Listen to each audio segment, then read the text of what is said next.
अस्सलाम वालेकुम लिसनर्स, कैसे हैं आप सब। उम्मीद है खैरियत से होंगे। तो चलिए शुरू करते हैं आज के नावल की नेक्स्ट एपिसोड। अगले दिन जज़लान ने शिकार के लिए सबको आमादा कर लिया। लड़कियां बहुत खुश थीं कि इन्हें फिरने का मौका मिल गया, जबकि निशु ये समझने से कासिर थी कि ये प्रोग्राम इसके लिए बनाया गया है, ये जज़लान ने वाकई शिकार पर जाना था।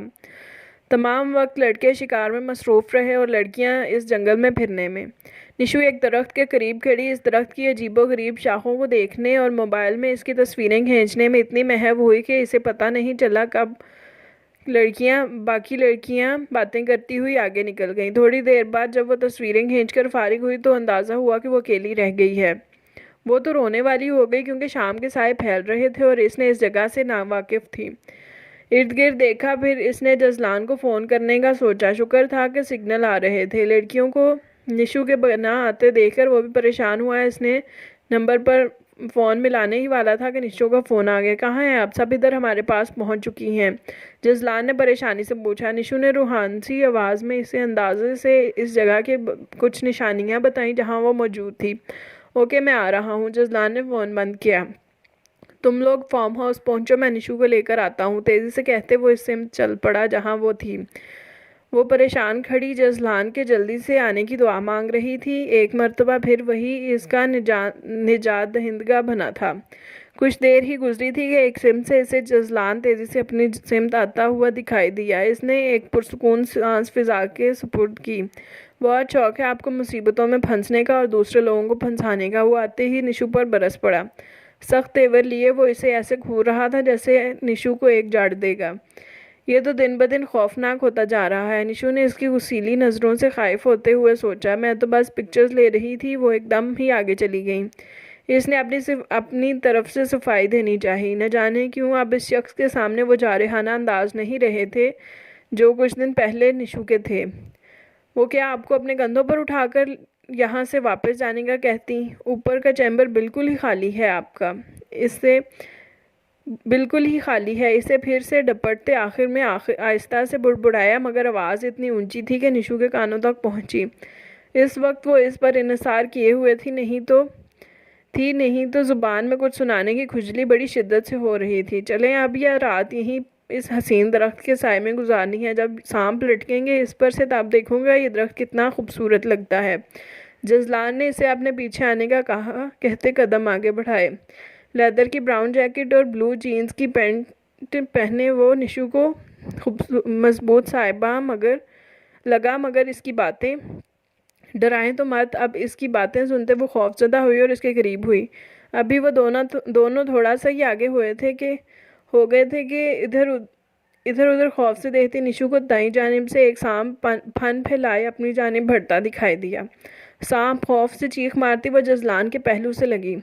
जज़लान भी चौकन्ना हुआ, मगर अपने साथ खड़ी थर थर कांपती निशु को संभालना मुश्किल हो रहा था। कहाँ है? मुझे दिखा तो दें। इसने चिढ़कर निशु को खुद से अलहदा करने की कोशिश की। इस तरफ। इसने जज़लान के साथ लगे लगे ही जवाब दिया। आप पीछे हटेंगी तो मैं देखूंगा ना, नहीं तो वो अपना काम कर दिखाएगा। जज़लान ने इसे रसानियत से समझाते हुए कहा। अब इसे भी सांप की फुनकार की आवाज़ करीब से आ रही। नहीं नहीं, मैं आपको आगे नहीं जाने दूंगी। इसने जज़लान को मजबूती से पकड़ते हुए कहा। क्या बचपना है निशु, हटें, नहीं तो मैं आपको सांप के आगे कर दूंगा। हद होती है। इसने झटके से इसे खुद को छुड़वाते हुए कहा और ज़रा सा ही आगे बढ़ा था कि इसे अपने पीछे से तेज़ी से रेंगता हुआ सांप नज़र आ गया। जज़लान के हाथ में गन थी और इसका निशाना बहुत अच्छा था। इसने सांप का निशाना लेते फायर किया जो सीधा इसके सर पर लगा। फायर की आवाज़ पर निशा ने कानों पर हाथ रखकर बेइरादा चीख मारी। जज़लान ने मुड़कर निशु को देखा जो कानों पर हाथ रखे आंखें नीचे खौफ से खड़ी थी। वो इसके करीब गया। निशु के हाथ इसके कानों से हटाते इसने आहिस्तगी से आवाज़ दी। कहाँ गया? इसने हाथ नीचे करते आंखें खोलते जो खौफजदा लहजे में पूछा। अपनी आरामगाह की तरफ। इसकी बात का मतलब समझते निशु के चेहरे पर इत्मीनान बिखर गया। शुक्र है नहीं, इसने बेख्तियार शुक्र अदा किया। सद अफसोस बेचारे सांप की मौत पर आप शुक्र अदा कर रही हैं। इसका हाथ थाम कर चलते हुए इसने निशु को चिढ़ाया। वो बेचारा था, मुझे काट लेता तो इसकी जगह मैं आखिरी आरामगाह का सफ़र कर रही होती। निशु ने बुरा मनाते हुए कहा। Shut up Nishu. इसकी बात पर जिस कदर दहलकर जजलान ने नाराज़गी से कहा था, निशु साकित रह गई। जजलान फिर भी कोई बात ना की और ना ही निशु ने। निशु को ऐसा लगा वो अपनी बेख्तियारी पर खुद ही अब खिफ़तज़दा है। रात में इन सब कज़न्स ने इसी फार्म हाउस पर रुकने का प्रोग्राम बनाया। रात की तारीकी में फार्म हाउस के बड़े से लॉन में उन्होंने बॉनफायर का सोचा। झटपट सब ने अमल किया और खाना खाकर सब अपनी अपनी कॉफ़ी का मग लिए जनवरी की सर्द रात में दरमियान में आग दहकाए खुशगपियों में मसरूफ़ थे। Everybody now get ready to hear a beautiful song in जजलान भाईज वॉइस। आफ्ताब ने अपने मोबाइल को माइक से अंदाज में मुंह के पास लाते खड़े होकर ऐलान किया। नो वे। जजलान ने हाथ उठाकर साफ इनकार किया। इस वक्त वो डार्क ग्रे शलवार कमीज़ पर क्रीम कलर का तुस्सा लिए हर मंज़र पर छा रहा था, या इसके सामने बैठी निशु को ऐसा महसूस हो रहा था। कोई नखरे नहीं चलेंगे जजलान भाई, सब ने यकआवाज़ होकर इसकी ना को खातिर में लाए बिना कहा। एक जल्दी से अंदर से गिटार ले आया। भाभी आप भी सिफारिश करें। किसी कज़न ने निशु को भी बीच में घसीटा। मुझे तो पता ही नहीं ये गाना भी गा लेते हैं। निशु के जवाब पर सब ने ओ की आवाज़ निकाली। जजलान भाई चलें, आज भाभी को इम्प्रेस कर दें, अरमगान ने कहा। वो ऑलरेडी मुझसे बहुत इम्प्रेस हैं। जजलान ने मुस्कुराहट दबाकर निशु को देखा। भाई मुझे क्या पता बाथरूम सिंगर हैं या वाकई गट्स वगैरह भी हैं। निशु ने अपनी अज़ली खुदएतमादी अंदाज में जजलान को गोया उकसाया। जजलान के हवाले से सबका छेड़ना और ये ख्वाबनाक माहौल और जजलान की आंखों की चमक सब बहुत अच्छे लग रहे थे, जिन्होंने निशु को भी इस माहौल का हिस्सा बनने पर मजबूर कर दिया। जजलान ने भुएं अचकाकर इसकी जानिब देखा, फिर गिटार थाम लिया कि गाने की धुन छेड़ते वो माहौल पर छाता जा रहा था और निशु के दिल पर भी। Give me love like her cause lately I been waking up alone. Paint splattered, tears drop on my shirt, told you I don't let them go, and that I'll fight my corner. Maybe tonight I'll call you, yeah, after my blood turns into alcohol. No, I just wanna hold you. Yeah, give me a time to burn this out. We'll play hide and seek to turn this around. All I want is the taste that your lips allow. Give me love like never before, cause lately I've been craving more. And it's been a while, but I still feel the same. Maybe I should let you go. You know I'll fight my corner, and that tonight I'll call you. Yeah, after my blood is drowning in alcohol. No, I just wanna hold you. Of all the money that I had, I'll spend it in good company, and all the harm that ever I'll done. Also, it was to none but me, and I'll done for what want to wild. To memory now I can't recall, so fill to me the printing class tonight. Good night and joy be with you all. अच्छा ऐसे आगे पूरा गाना पढ़ा है, मैंने पढ़ के आगे। आग की तपिश और कुछ जजलान के अल्फाज की तपिश ने निशु के गाल दहका दिए थे। सब सहरज़दा से इसकी आवाज़ सुन रहे थे। जैसे ही गाना ख़त्म हुआ सब ने तालियां बजाकर इसे भरपूर दाद दी। यकीनन भाभी के लिए था। अरमगान ने शरारत से देखते हुए कहा। ज़रूरी नहीं। जजलान के जवाब पर निशु ने उलझन भरी नज़रों से इसकी जानिब देखा। चेहरे पर शर्मो हया की जो लाली कुछ देर पहले थी, अब वहाँ फ़िक्र की परछाइयाँ थीं। अगले दिन वो सब सुबह में ही वापस आ गए थे। रात में बिस्मा और शर्जील की बारात का फंक्शन था। वो बेशुमार काम करने वाले थे। जजलान ने सब लड़कियों के लिए ब्यूटिशियन का इंतज़ाम किया हुआ था, सो इन्हें तैयार होने में कोई ख़ास मुश्किल दरपेश नहीं आई। जजलान ने ब्लैक शलवार कमीज़ के साथ स्लेटी रंग की शॉल ली हुई थी। निशू ने गौर किया कि वो मगरबी लिबास की निस्बत ज़्यादातर शलवार कमीज़ पहनना पसंद करता है और वो इसको बेहद सूट भी करती है। गलत फहमियों के बादल छटे थे तो निशू ने जजलान के मिजाज और आदात पर गौर किया था। इसकी फील्ड और अफवाहों के सबब वो इसे जितना बुरा इंसान और इसे समझती थी, वो इसके नज़दीक रहने से इसने जाना कि वो इतना बुरा भी नहीं था, और ख़ास तौर पर इसने जजलान को सब औरतों की इज्जत ही करते देखा था। मगर वो जो इतने सारे स्कैंडल्स थे और वो जो गाना कल रात इसने गाया था, अगर इसकी ज़िंदगी में कोई और लड़कियां थी या कोई और लड़की थी तो वो इस रिश्ते को बरकरार रखे हुए क्यों था। निशू ये बात समझने से कासिर थी। डल गोल्ड और मैरून लॉन्ग शर्ट के साथ गरारा पहने सलीके से किए गए मेकअप में वो बेहद प्यारी लग रही थी। ब्यूटिशियन ने ज़बरदस्ती से टीका पहनाया था। वो हैरान थी कि टीका वो ब्यूटिशियन इसके कपड़ों के साथ मैच करके कैसे ले आई थी।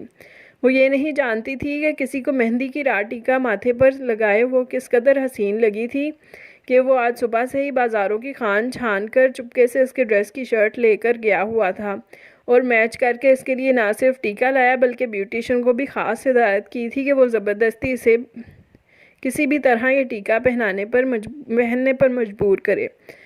और फिर वैसा ही हुआ था। निशू अपने जूते पहनने कमरे में आई तो ड्रेसिंग टेबल के सामने खड़े जजलान ने भरपूर नज़रों से इसके सजे संवरे रूप को देखा।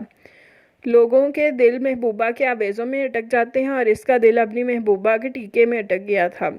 जल्दी जल्दी जूते पहनते वो तेज़ी से जजलान के करीब आई और झुककर टेबल से अपना मोबाइल उठाकर तेज़ी से मुड़ी कि इसके हाथ से मोबाइल इस एंगल से गिरा कि इसकी स्क्रीन अच्छी खासी टूट गई। आह! एक चीख इसके हलक से बरामद हुई।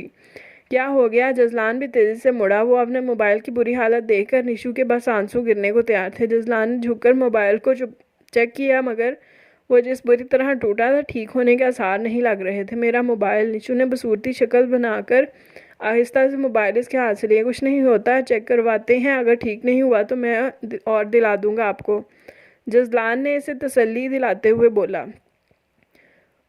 इतनी मोहब्बत से मैंने ये मोबाइल लिया था, पैसे जमा कर कर के। इसकी बात पर जजलान शॉक्ड रह गया। जिस दौलत की इसने कभी परवाह नहीं की थी, इसकी बीवी बेतहाशा जायदाद की मालिक होते हुए भी कितना अरसा पैसे की मोहताज रही थी। प्लीज़ रोना नहीं, ऐसे ही एक और मोबाइल मैं मोबाइल दिला दूंगा, जितने कहेंगी दिला दूंगा, मगर अपने आंसू इन चीज़ों के लिए मत बहाएं जिनकी कोई हैसियत नहीं, मगर आपके आंसू किसी के लिए बहुत कीमती हैं। जजलान ने अपने हाथ बढ़ाकर इसकी आंखों में अटका एक आंसू अपने पोर पर चुन लिया।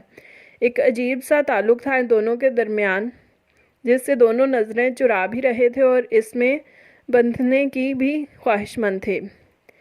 क्या मोहब्बत ऐसे ही अपना आप मनवा लेती है? एक दूसरे से नफ़रत करते करते वो किस मोड़ पर आ गए थे जहां नफ़रत ने मोहब्बत का रूप धार लिया था। निशू का आंसू चुनकर इसके माथे के टीके पर अपने मोहब्बत भरा लम्स छोड़कर वो कमरे से बाहर जा चुका था। ये देखे बिना कि निशू की इसकी जुर्रत पर कितनी देर अपनी सांसों को बहाल करने में नाकाम रही थी।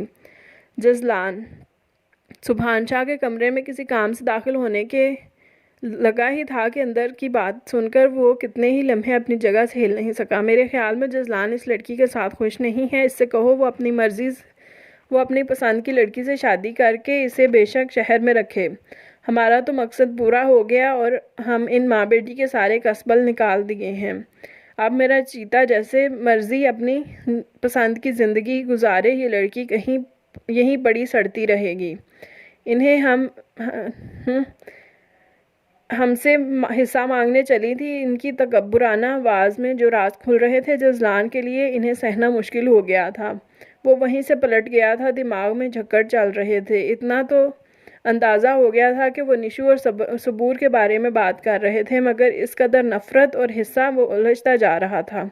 वो सीधा निशू के पास आया जो कुछ औरतों के हमरा खड़ी बातें कर रही थी। बिस्मा की रुखसती हो चुकी थी मगर अभी भी कुछ मेहमान मौजूद थे। निशू बात सुने इससे थोड़े फासले पर रुकते इसने निशू को आवाज़ दी। निशू जो इसके कमरे में होने वाली हरकत के सबब कब से इससे छुपती फिर रही थी, अब इतने लोगों की मौजूदगी में इसको इग्नोर नहीं कर सकती थी।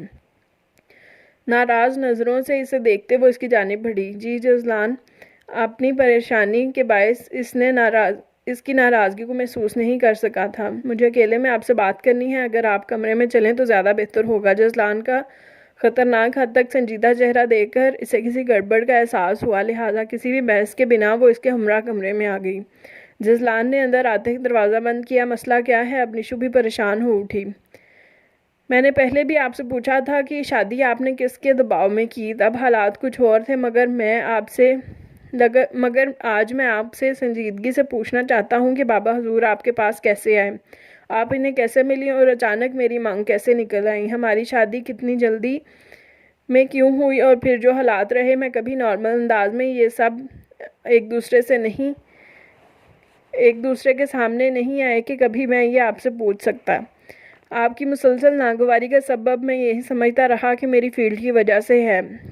आप मुझे पसंद नहीं करती, मगर कुछ देर पहले जो मुझे हक़ाइक़ पता चले हैं, इनकी वजह से मुझे अब अंदाज़ा हो रहा है कि आपकी नागवारी का सबब कुछ और भी है। आप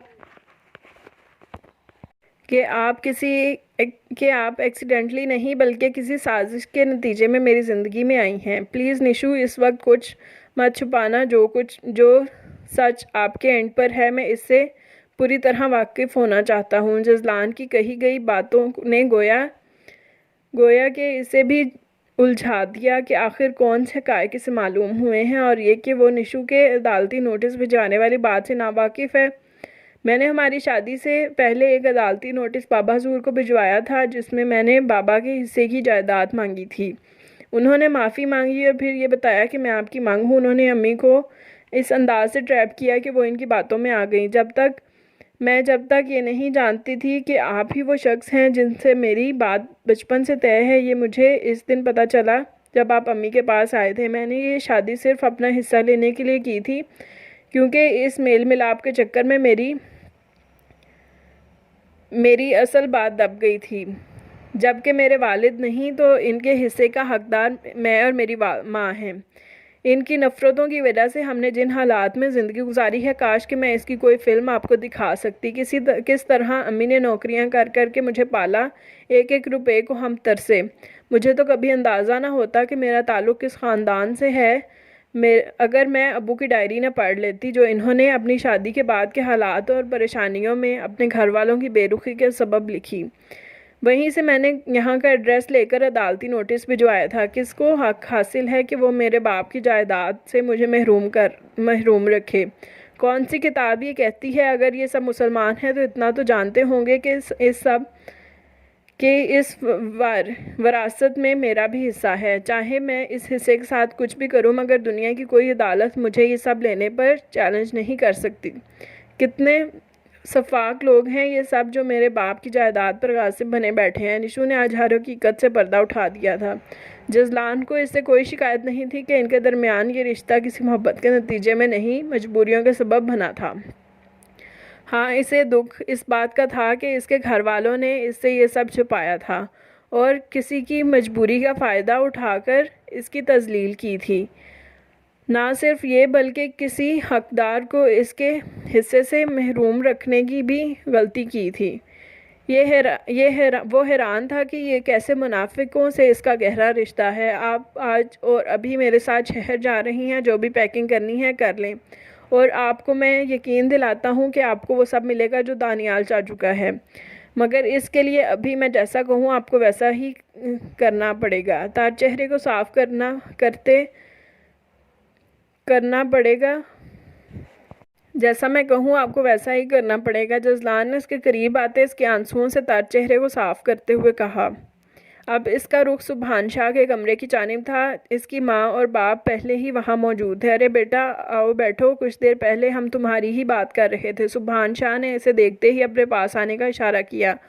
वो इनके पास इनके तख्त पर बैठने के बजाय खड़ा रहा। क्या मैं आपसे पूछ सकता हूँ कि निशु और चची आपको कब और कैसे मिली? इसने सवालिया नज़र इन तीनों के चेहरे पर डाल ली।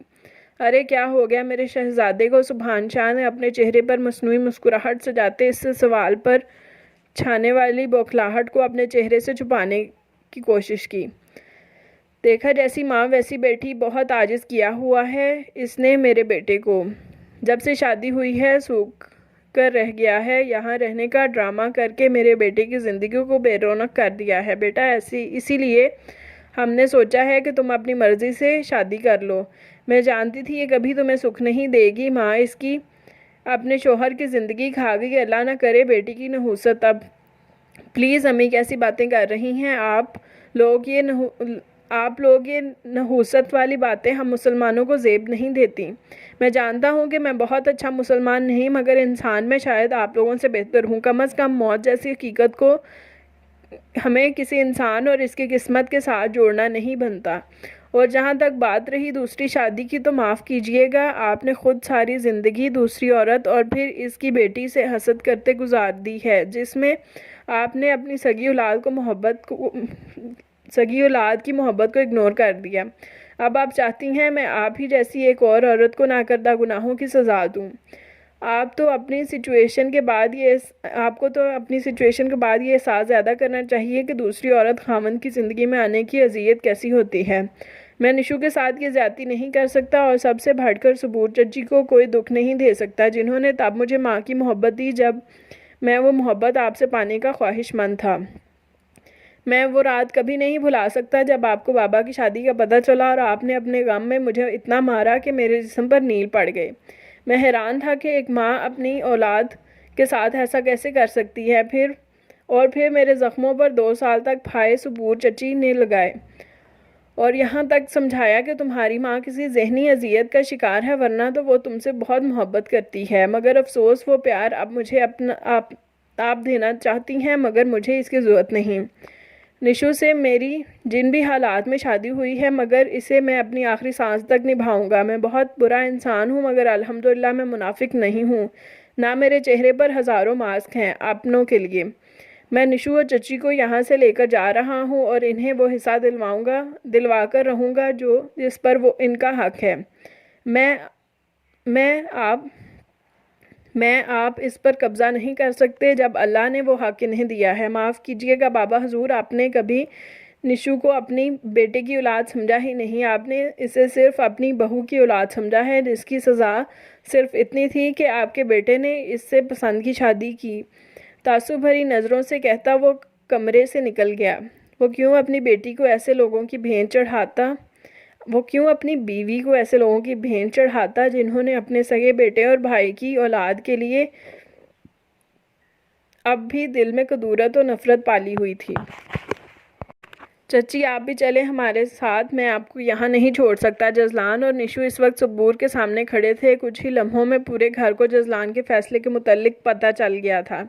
सबूर ने इसे ऐसा करने से मना किया और ज़िंदगी में पहली मर्तबा जजलान ने इनकी बात मानने से इनकार किया और इन्हें अपने साथ ले जाने पर बज़िद रहा।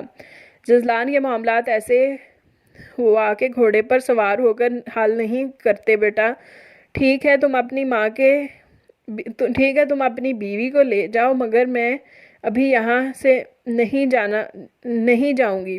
सबूर ने साफ इनकार किया। अम्मी अभी भी वो मुझसे पर सौतन लाना चाहते हैं और आप इनके साथ दे रही हैं। निशू ने जिस फिक्रमंदी से कहा, जजलान संजीदा सूरत हाल के बावजूद इसे मोहब्बत से देखने पर मजबूर हो गया। बेटा इन्होंने वैसे ही कह दिया है, ऐसा नहीं हो सकता। उन्होंने इन्हें ठंडा करना चाहा। चची प्लीज़ ये मेरी रिक्वेस्ट है एक बेटे की। जजलान की बात पर आखिर वो मान ही गई, मगर वो ऐसे यहाँ से नहीं जाना चाहती थी। वो तो रिश्तों को दोबारा जोड़ने आई थी। जजलान बेटा मेरी बात तो सुनो। सुभान शाह ने इसे रोकना चाहा। प्लीज़ मैं मज़ीद किसी घटिया प्लानिंग का ना तो हिस्सा बनना चाहता हूँ, ना इन दोनों को बनाना चाहता हूँ। यह मेरी ज़िम्मेदारी है और मैं कोई गलत निकाह इनकी जानिब उठने नहीं दूँगा। बहुत जल्द आपको एक और नोटिस मौसूल होगा। जजलान बेलचक लहजे में कहता इन दोनों को लेकर बाहर आ गया। गाड़ी में बैठा खुद आगे बैठकर ड्राइवर को चलने का इशारा किया।